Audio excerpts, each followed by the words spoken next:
Welcome, everybody, to the Hangin' Halloween episode of 23. Hopefully everybody's doing good and is in good spirits. Now let's get on with the spooky stories.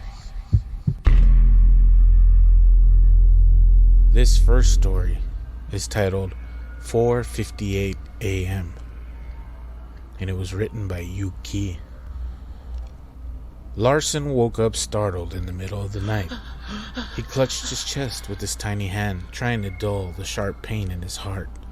As he grasped for air, he desperately tried to remember what his nightmare had been all about. He looked over at his alarm clock and discovered that it was 4:58 a.m. He began sobbing and thought about calling out for his mom to come calm him down, but he couldn't bring himself to make a sound. That's when he realized that he was not the source of the sniffing and heavy breathing. Larson slowly turned his head and saw the silhouette of a grown man sitting in a small puddle of his own blood. The weeping man was not even 3 feet from his bedside. Hello, sir? My name is Larson. Are you okay? The little boy stammered, almost completely hoarse with fear. The man shook his head slowly and began to cry even harder. Well, what's the matter? Larson asked, feeling concerned not only for his own safety, but that of the man as well. Without turning to face the boy, the man slowly lifted his right arm for Larson to see. In the dim light coming from his Spider-Man nightlight, Larson could see not only was the man's arm bent at an unnatural angle, but the bone had punctured through the skin. Oh my gosh, you need to get to the hospital, Larson explained. Let me go get my mom and Dad can drive you. That won't be necessary, An androgynous voice replied. For a second, Larson was confused whether this figure was a man or a woman with short hair, so he decided to continue thinking of the figure as a man. No, please, let me get him, Larson said as he began to get out of bed. You'll feel much better. Suddenly, the man's arm snapped back into place with a nauseating crunch. As the man's arm was miraculously healed, Larson was flung back onto the bed. He lay flat on his back and struggled to get up, but he couldn't move a single muscle.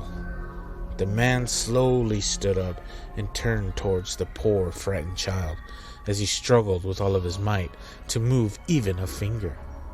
He was still covered in shadow, but Larson could see and hear the blood dripping off the man into the puddle he stood in.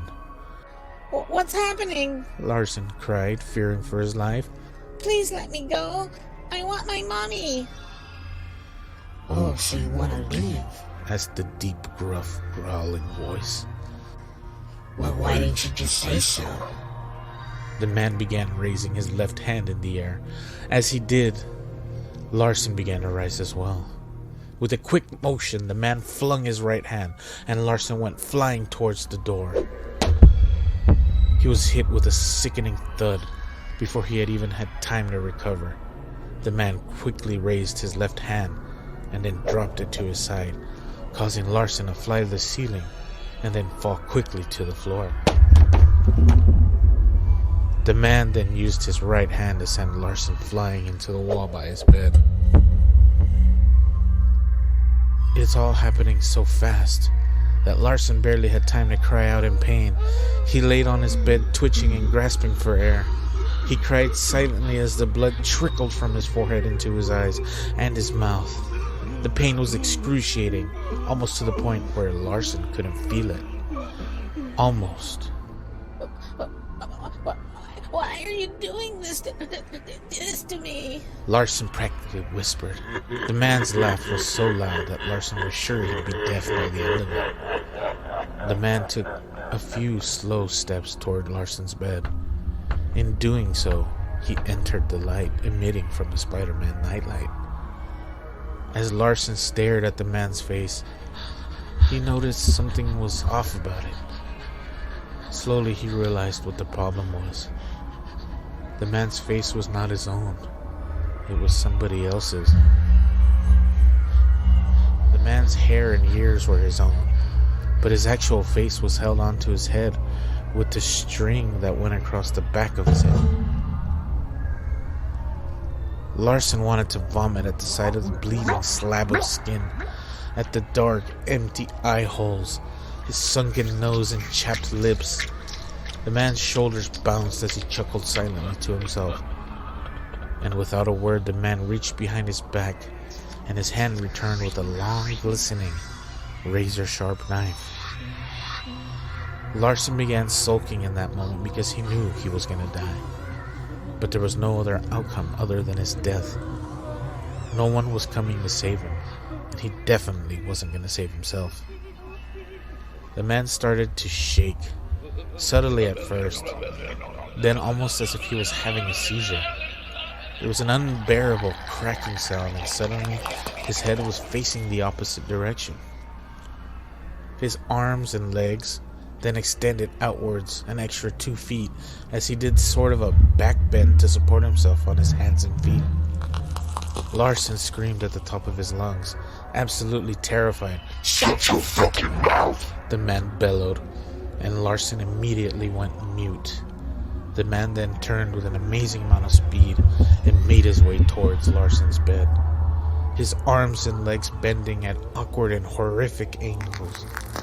The man's face was not only inches from Larson's snot and tear-smeared face. Wanna see something amazing? The androgynous voice said. The man quickly cut the string wrapped around his head with his knife, causing the face to fall directly onto Larson's. Larson tried to scream, but he was still mute and paralyzed. The man then slowly removed the face from off of Larson, but he kept his eyes closed out of fear. Open your eyes, kid. The man commanded. Larson opened his eyes against his will and was so shocked he probably couldn't have screamed even if he wanted to. Underneath the man's makeshift mask was just skin and nothing else. The man had absolutely no eyes, nose, or mouth. He was completely faceless. The man laughed at how speechless Larson was. You asked me earlier why I was doing this to you. Larson heard the androgynous voice say. The man raised his knife, but instead of using it on Larson, he stuck it into his own head.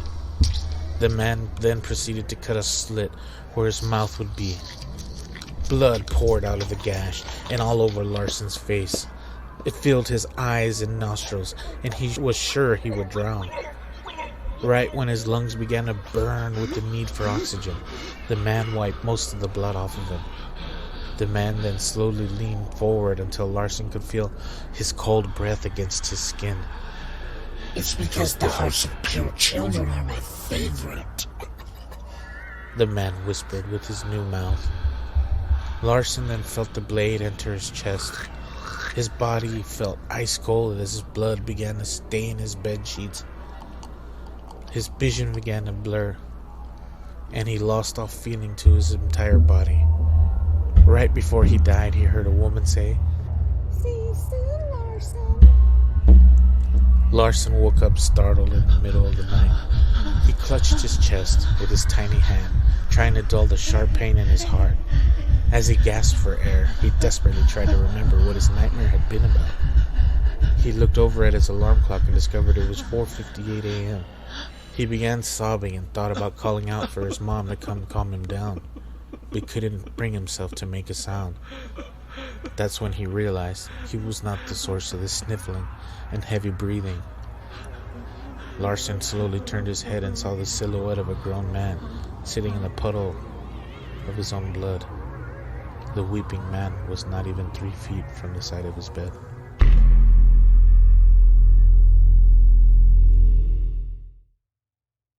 Sounds like somebody woke up on the wrong side of the bed.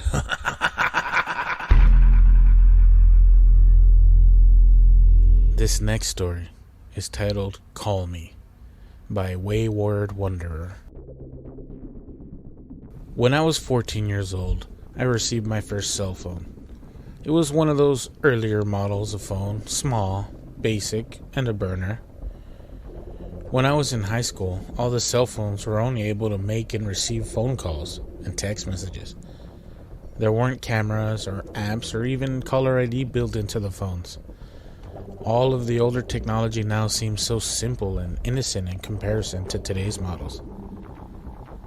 I use my phone pretty frequent, texting friends or calling home, and had become very familiar with the incoming numbers that were displayed on my phone screen.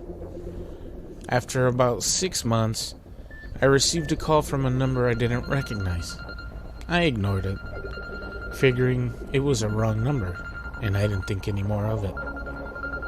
The next day, the same unknown number called me again. Just as before, I ignored the call. The third day, the same number called me again. This time I answered quickly with the cliche, "Wrong number," and hung up the phone. A few seconds later, I received a text from whoever it was, whoever kept calling me. The text simply read, "Call me." I didn't know what to do. I didn't know who this person was, why they wanted to talk to me, or how they even got my phone number. For months, I continued to ignore the incoming texts that appeared daily. Each text from the same number with the same message, "Call me." Unable to stand the bizarre messages, I decided to trace the number and finally identified the person who was harassing me.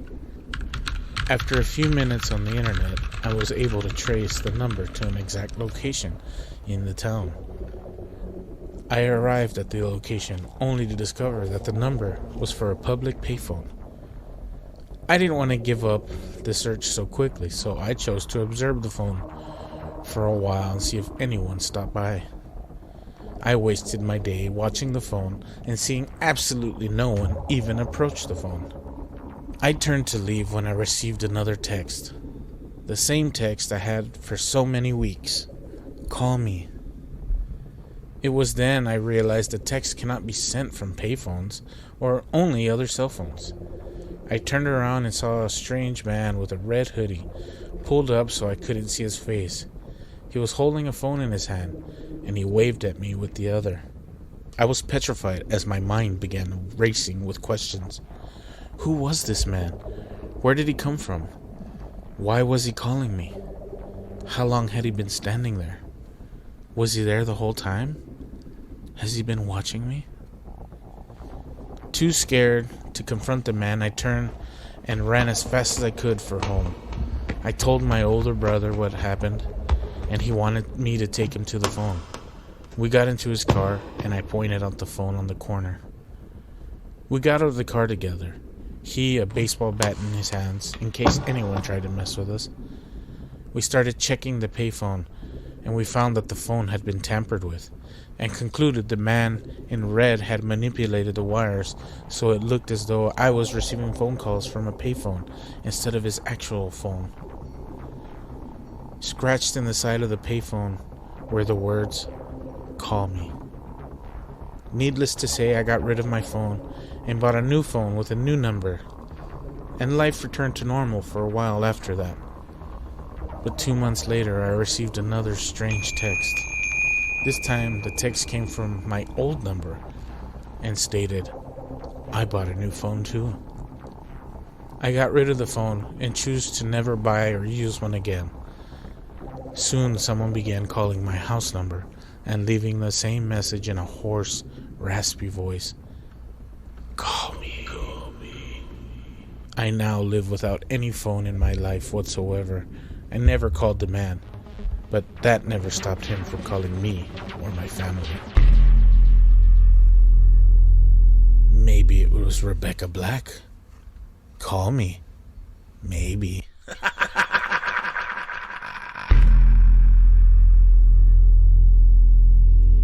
This next story is titled Get in the Bed, and it was written by Vault 40. Often when my wife and I go to bed at night, our dog ends up sharing the bed with us as well. He is a black dog that weighs about 100 pounds, so you can imagine that he takes up a good portion of the bed at night when he decides that he wants to sleep with us. Since we have black sheets, he tends to blend in with the bed, making it hard to tell if he sneaks up there before us. Most nights, after I turn off the lights and TV, I'm lying there in the dark. I can hear my dog get off of the floor as he props his heavy head on the foot of our bed. He eagerly awaits the invitation to come up into the bed with us and claim a spot. I can see the glimmer of his eyes in the moonlight from outside our windows as it hits them. Normally, I will instinctively pat the bed and tell him to come on and get in the bed without even looking around at him. On this particular night, my wife was out of town, and it was just me and the dog hanging out. After staying up late and watching a movie, I decided that it was time for bed.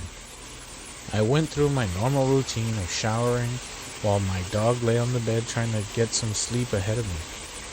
Since it was late, I never really paid attention to what was going on. I got out of the shower, turned out the lights, and never even turned on the TV. I was completely exhausted, just wanting to get some sleep. Not long after my head hit the pillow, I heard the normal shifting sound coming from the floor, meaning that my dog was about to ask permission to come to bed. I was hoping that he would, since I was alone in the bed and I'm not used to sleeping in an empty bed. I felt the heavy weight as his head hit the foot of our bed and looked up to see that light glimmering off of those eager eyes again. I reached out and patted the bed with my hand to show him that it was okay getting up onto the bed, and said, "Come on, boy, get in the bed." As soon as I said that, I heard my dog lift his head and growl towards the foot of our bed. The noise that it made back at my dog is a sound that I wish I could never have to hear ever again. Of course, these are likely the last sounds I will ever hear. As I lie here in terror, I can see those eager, hungry eyes crawling towards me. Maybe next time he won't be a bad boy.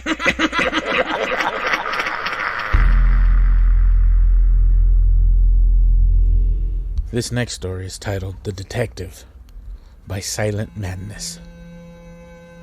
James Nichols was a detective in mid-New Jersey. He lived with his wife and 2 kids and was a happy man, aside from his insomnia and occasional sleepwalking. Just part of the job, he guessed. He had heard stories, things like PTSD from certain cases, generally the more traumatic ones, obviously. With all these tales of people that had had their psyches ruined for life, he was thankful and guessed he got off easy. One night, as he was going to sleep, he went and took the new prescription sleep medication that the doctor had given him to see if it would help. He shook out 2 pills, one less than the proper dosage because he didn't trust the medicine quite yet. He found that he fell asleep quite quickly and opened his eyes in his own bed and felt rested and alert. He went to work and had one of the best days he had had in years, solely because he didn't have to drink a gallon of coffee just to start on this new case. Today was a more exciting one. A 12-year-old girl was found dead in her bedroom at 8:30 that morning. The mother had become worried that she had not come down for breakfast, so she went to check on her.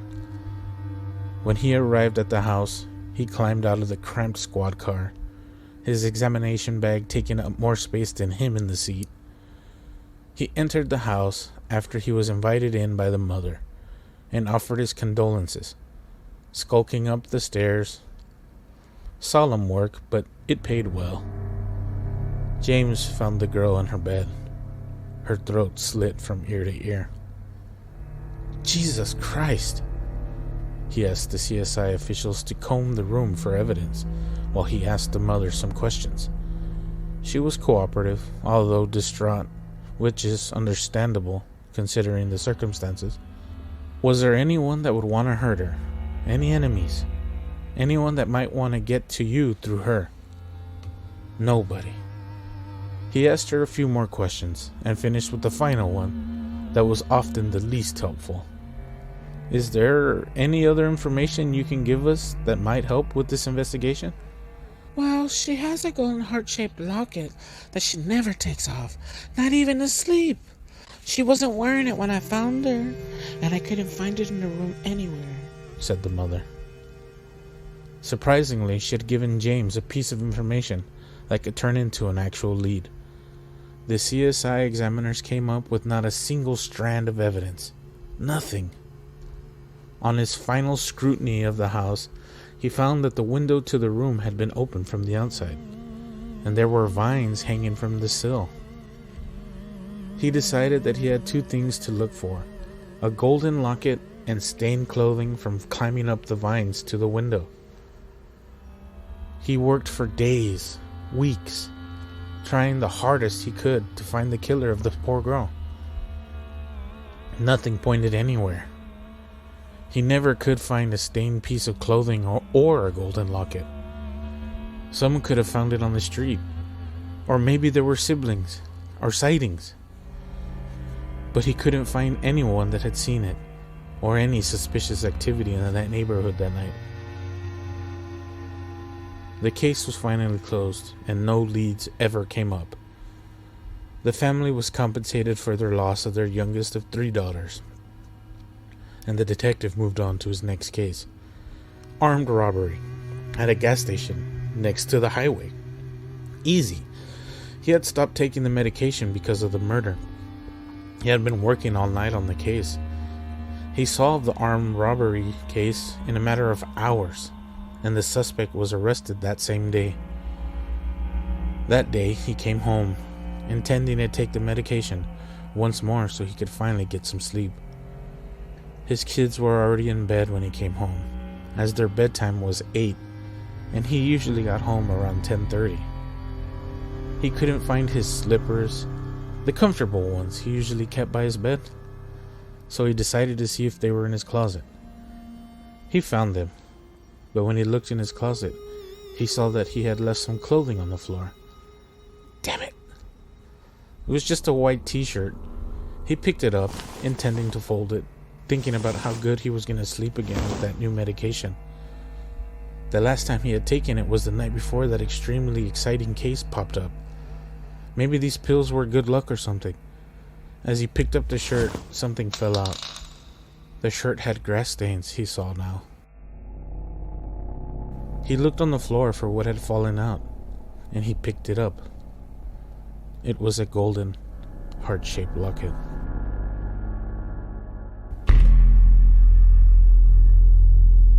I guess doctors will prescribe anything these days.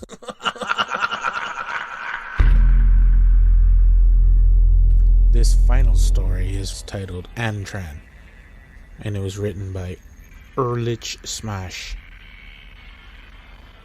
The picture you're staring at was taken sometime in the 70s. It's the only remaining image I have left of my son, and the artificial being known as Antran, who we adopted into our family at the time. It was a warm summer back in the mid-70s. I was driving home from my logging company after a long shift, when I had to make a stop at the local garbage tip to drop off some old desks my mother had given us. Something caught the corner of my eye as I bent down, and upon closer inspection, was shocked to see what I originally thought was a doll. A plastic outer shell with metal limbs, and more shockingly, a humanoid face with cold, dark eyes. I'll be honest to say I was curious at the time and incredibly impressed with the workmanship, so I didn't think twice before placing it carefully along the back seat of my car, and I took it home. My son's interest was almost as intense as mine, and we bonded over the course of a few days, opening it up, looking at its circuitry, and seeing if anything had been misplaced or broken. Eventually, to our surprise, the being, or android, seemed to come to life. Its eyes displayed a somewhat sentient tint to them. Its limbs turned, its hands gripped, and after a few moments it managed to stand up on its own accord. Needless to say, we were scared, yet fascinated. Who could have created such a wonderful and remarkable piece of work? I thought to myself. It wasn't until a few weeks later that I realized this wasn't a toy or a doll. It showed incredible signs of intelligence and thinking ability. It learned to do everyday things such as taking out the trash, playing with my son's toys. He even had a favorite, a small red car that he'd drive alongside the kitchen counters. It learned to mimic our ways, trying to eat from a fork despite not having a digestive system, moving its mouth despite lacking the ability to speak. I knew this was something else, perhaps some military piece of hardware or a private project. I knew I should have handed him in, but when I watched my boy play with it so happily, his face lit up. I couldn't do it. He's always been so lonely. This was one of his only friends. What kind of father would I be to deny him the right of happiness? It couldn't hurt to allow him to keep it for a while. We named him Antran, which was the print in capitals written in small font across his back. A few months passed quickly and family life seemed to be improving. He was one of us. My son's grades improved, his mood improved, everything was getting better. Until one evening in July, I was sitting in my armchair with a beer watching television. My boy and Antran had knelt down on the rug, play fighting with one another, as boys do, when suddenly my attention was drawn to a loud gasp, and I looked down and saw my child gripping his arm. "What's wrong, Adam?" I asked. He rolled up his sleeve, and on his arm was a large red mark, covering his forearm. Antran pinched me, he replied in a shaky voice. The mark was indeed red. It would soon bruise into a swollen purple lump.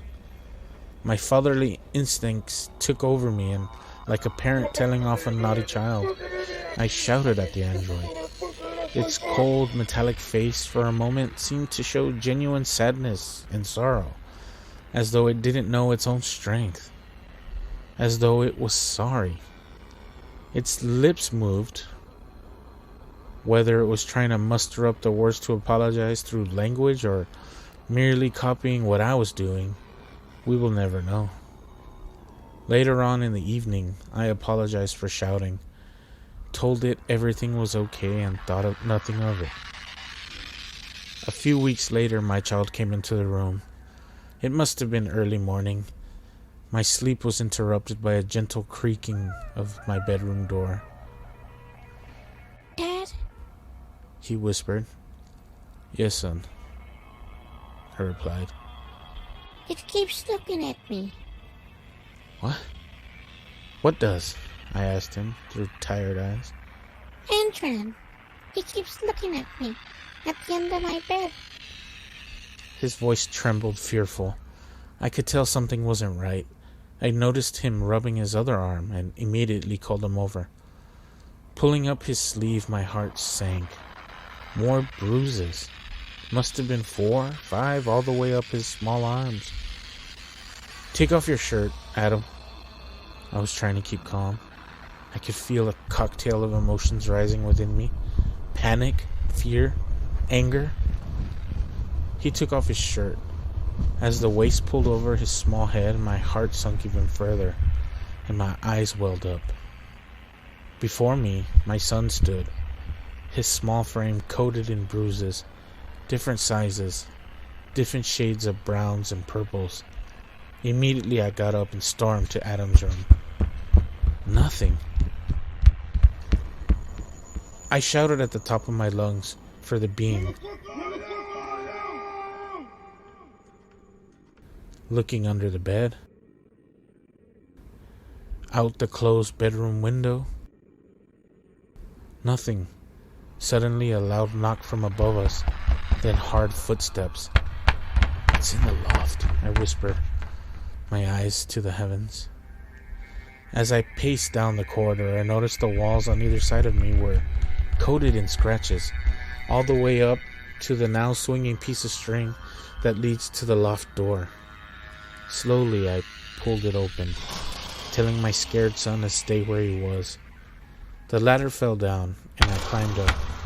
Taking a hold of the light we left on the side of the opening, I turned it on, only to find the small window we have in there to be smashed. It had escaped. Immediately I considered calling the emergency services. But who's going to believe me? A sentient metallic being hurting my child? They'll take one look at the bruises and they'd have me locked up for abuse. I had no choice but to keep quiet. Weeks, then months passed. Every time we went outside, we noticed ever-increasing signs of Antran's presence. The familiar scratch marks alongside the breaking of my home, plants being disturbed, patches of mud leading up to the window.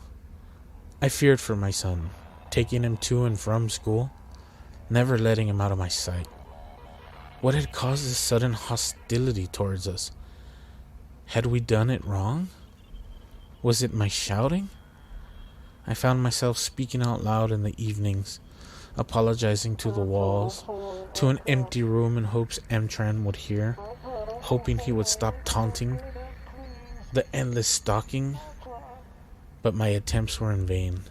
If I had known what would come, I wouldn't have slept that night.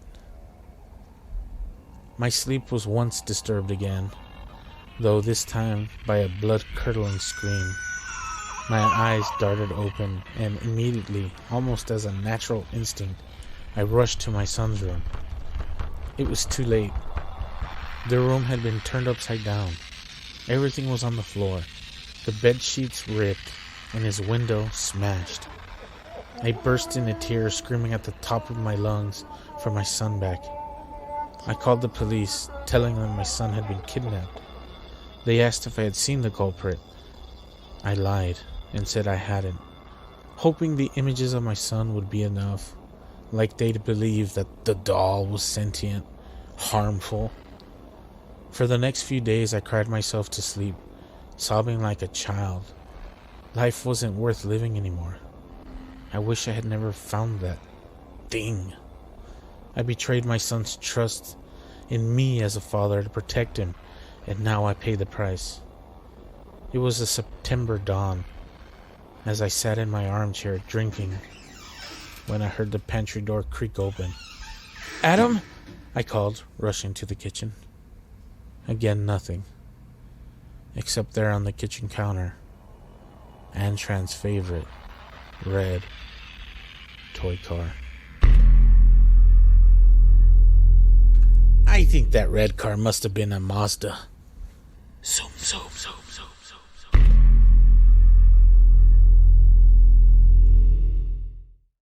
Well, hopefully that was scary enough for you. As always, I'm your boy Desecrator. Happy Halloween. Oh, wow.